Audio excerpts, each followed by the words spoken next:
A big day for world peace. Iran wants it to happen. Likewise, so has everyone else. Those were the words of Donald Trump, just 90 minutes before the 8 p.m. deadline.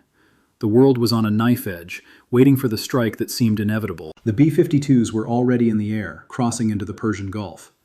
Their flight paths were tracked by every intelligence agency on the planet. The Jubail refineries in Saudi Arabia were burning, sending black plumes of smoke across the horizon.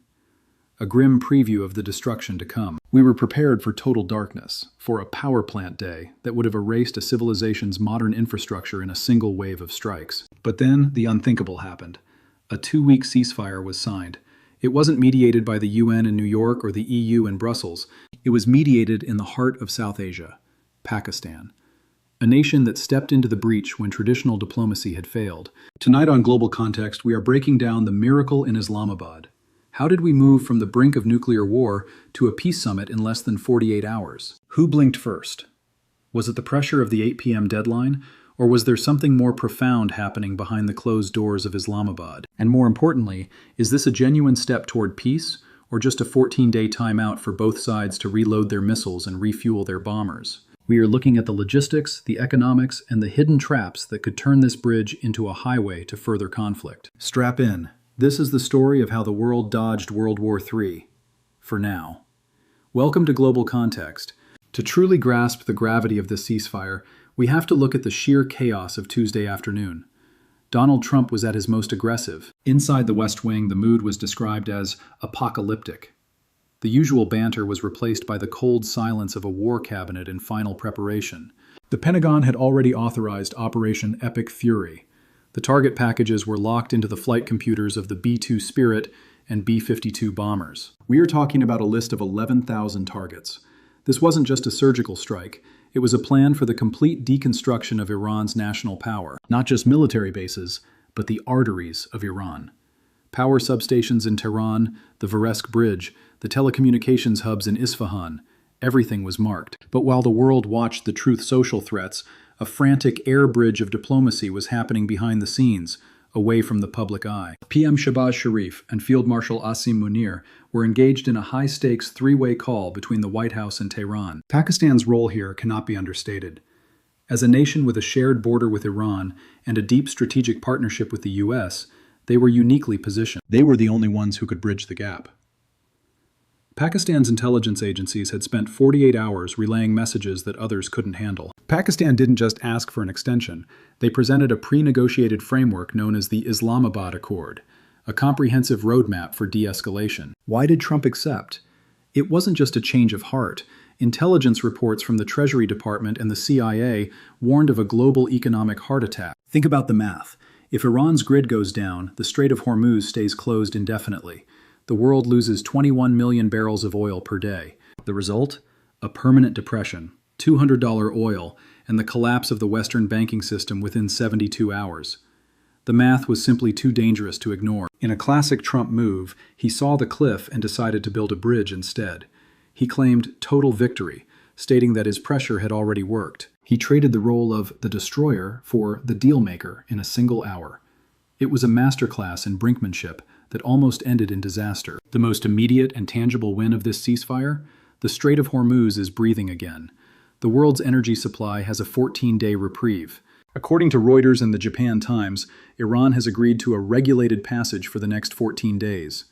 The ghost fleet of tankers is finally moving. This is the artery of the world. 1/5 of the world's oil and nearly 1/3 of all liquefied natural gas, LNG, passes through this 21-mile-wide stretch. For weeks, it has been a graveyard of shipping. Insurance premiums for tankers had reached 10% of the vessel's value, making trade nearly impossible. But as always, there is a catch. Iran's foreign minister, Abbas Araghchi, was quick to point out that this passage isn't free in the traditional sense. It is under the coordination of the Iranian armed forces. This means the IRGC Navy, the group laying mines just days ago, is now the traffic police. Trump says the U.S. Navy will help with the traffic buildup, but the IRGC is claiming they are still the gatekeepers. The tension is palpable. This tension is exactly why oil prices didn't just crash. They dropped 15% overnight, but stabilized around $92. The markets remain on high alert. The markets are relieved, yes, but they are terrified of a technical limitation. a fancy way of saying Iran could close the gate again at any moment. If you are a global investor, you aren't celebrating yet. You are watching those tankers move at 5 knots through what was recently a minefield. Every mile they move toward the open sea is a mile away from global bankruptcy. The regulated passage is a leash, and the IRGC is holding it. This Friday, the eyes of every intelligence agency, every stock trader, and every world citizen shift to Islamabad. The summit of the century is here. This is historic. For the first time since this war ignited on February 28th, high-level delegations will meet face-to-face. No more intermediaries. Iran is sending a heavy hitter, Mohammad Bagher Ghalibaf. He is a former IRGC commander who speaks the language of the military and the mullahs. The U.S. is expected to send a top-tier team. Rumors are swirling that even Vice President J.D. Vance might make an appearance to finalize the deal. What is on the table? The 10-point proposal from Iran is ambitious. They want full sanctions relief and to join the SWIFT banking system again. They want the complete withdrawal of U.S. naval assets from the Persian Gulf. They want to guarantee their civilization will never be threatened again. What is Trump demanding? He wants the complete removal of nuclear particles. Not just a freeze, but total, verifiable denuclearization. He's also threatening 50% tariffs on any country, specifically China and Russia, that continues to provide military hardware to Tehran. He wants a golden age of trade, where American companies rebuild the very Iranian bridges he threatened to blow up. A total flip of the script. The gap between these two positions isn't a crack, it's a canyon. The 14-day ceasefire is the bridge, but the bridge is currently made of paper. But while the world celebrates the Islamabad Accord, there is a black hole in this agreement that could swallow everything. That hole is Lebanon. The ceasefire is fragile because Prime Minister Netanyahu has made it clear that Israel is not a party to the Islamabad Accord. The bombing continues. Just hours after the announcement, the IDF struck 100 targets in southern Lebanon. They are hunting for long-range missiles and command bunkers. This creates a massive paradox. Hezbollah is Iran's first line of defense. If Israel decapitates Hezbollah, Iran may feel forced to intervene. If Hezbollah retaliates with a mass casualty strike on Tel Aviv, or if a mysterious drone hits an Iranian refinery, the 14-day window will shatter. Vice President Vance called the truce fragile, because he knows that in the Middle East, a ceasefire on one front often means a double down on another. The U.S. Joint Chiefs have told the troops, stand ready. The B-52s may have landed, but the crews are sleeping in their flight suits. The engines are warm. Beyond the missiles and the oil prices, we have to talk about the psychological war. Donald Trump has established a new standard of fear. By threatening Power Plant Day and Bridge Day, he signaled that the U.S. is willing to ignore traditional targets and go for the existential heart of a nation. For the first time in over 40 days, the people of Tehran aren't looking at the sky in terror.